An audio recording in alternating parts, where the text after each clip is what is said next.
छोटे से इवेंट से, जैसे कि जितेंद्र भाई साहब ने इवेंट से ना चंबल से एक जुनून निकला और फिर आप लोगों को कनेक्ट किया उसने, और फिर आज हम इस मौके पे यहाँ पर समापन पे हम यहाँ सब मिल पा रहे हैं, बहुत बड़ी बात है। ऐसे आप कभी भी किसी प्रोग्राम में ऐसे इकट्ठे नहीं हो सकते जब एक ही प्रोफेशन के एक ही हमारे विचार वाले लोग एक साथ मिले।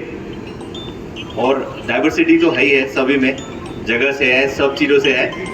और आप लोग एक इससे पहले मैं आदरणीय मंचासीन जो हमारे बैठे हैं, पारस भाई साहब हैं, अशोक जी हैं, जाकिर भाई हैं, गजन जी हैं, सभी को और आप सब यहाँ उपस्थित हैं सभी को मेरा नमस्कार। मतलब ये जो सांप जो है ना बड़ा संवेदनशील है, आप लोग समझते हो उसको, इतना सॉफ्ट कि मतलब हमारी स्किन से भी उसकी स्किन सॉफ्ट है, उसको आप हैंडल करना, और साथ में वो वेनम लेके चलता है ना। मतलब वो तो जानता नहीं है आप कैसे हैंडल करो, आपके हैंडलिंग से वो कई बार समझ जाता है, लेकिन तब भी हम विश्वास नहीं कर सकते, कभी भी कुछ भी हो सकता है, इनप्रेडिक्टेबल है सारी चीज़ें। तो आपकी जो हैंडलिंग का जो तरीका होता है वो कई बार हम अपने विभाग के जो प्रशिक्षण में हम वो ना पके टमाटर को टोंग से उठाना करते हैं। जैसे मैं सरफराज भाई से मैं डिस्कस कर रहा था जब ये मेरे पास आए कि ऐसा ऐसा प्रोग्राम हम कर रहे हैं, तो मैंने कहा मैं ज़रूर आऊँगा इसमें, और इस बहाने मुझे आप सब लोगों से मिलने का एक मौका मिलेगा। तो वो जो पके टमाटर को टोंग से उठाने का उद्देश्य ये है कि उसमें यदि नील यदि गड़ गए, उसके दांते गड़ गए, मतलब आपने कुछ हैंडलिंग गड़बड़ है। लेकिन दोनों चीज़ें आपको मतलब पकड़ना भी है, छूटे भी ना, गड़े भी ना और छोटे भी ना, तो बड़ा वो प्रैक्टिस वाली बात है। और जिस तरह से हम देख रहे हैं कि 18 साल की उम्र के लोग हैं इस बीच में, मतलब और 100 150 सांप, जैसे भाई साहब ने कहा 150 सांप पकड़ चुके हैं, तो ये बहुत बड़ी बात है। और लेकिन मैं तभी बोलता हूँ कि हर सांप में, हर रेस्क्यू में रिपीट नहीं होता है, कभी कभी कुछ भी चीज़ नहीं हो जाती है।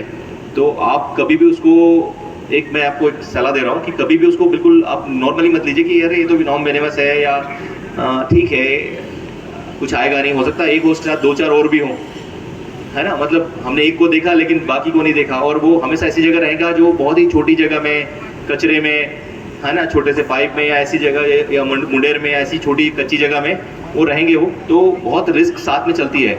तो आप कभी भी मतलब ओवर कॉन्फिडेंस मत होइए, मेरा ये पर्सनल आपसे कहना है। और कभी भी कितने भी आपने रेस्क्यू कर ली, वो नंबर को भूल जाइए। हर बार आप सोचिए कि मेरा पहला रेस्क्यू है, मेरे को उसको बचाना है, पहली चीज़।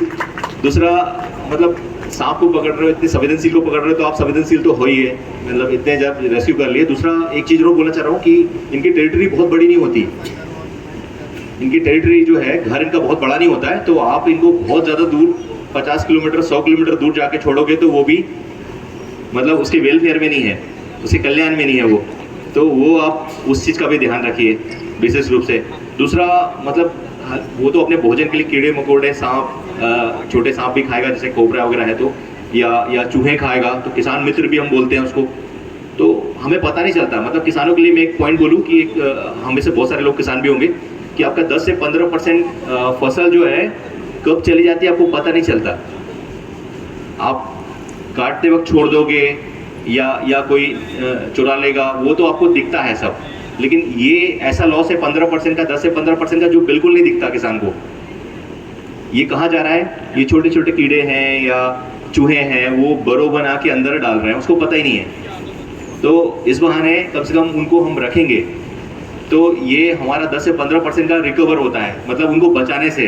तो वो जो हमें उसके पॉजिटिव है वो हमें सब तरफ फैलाना है, और वो आपसे अच्छा कोई हो नहीं सकता। जैसे सरफराज भाई ने नहीं, जैसे भाई साहब ने कहा, अभी अध्यक्ष जी ने कहा ना कि वो हमारे घर में जब सांप पकड़ा और उसको पकड़ने के बाद उसको डिस्क्राइब भी किया, मतलब वो जरूरी है कि यदि धामन है या रेड स्नेक है या और भी जो कीड़े, सांप चूहे खाने वाले जानवर मोस्टली खाते हैं,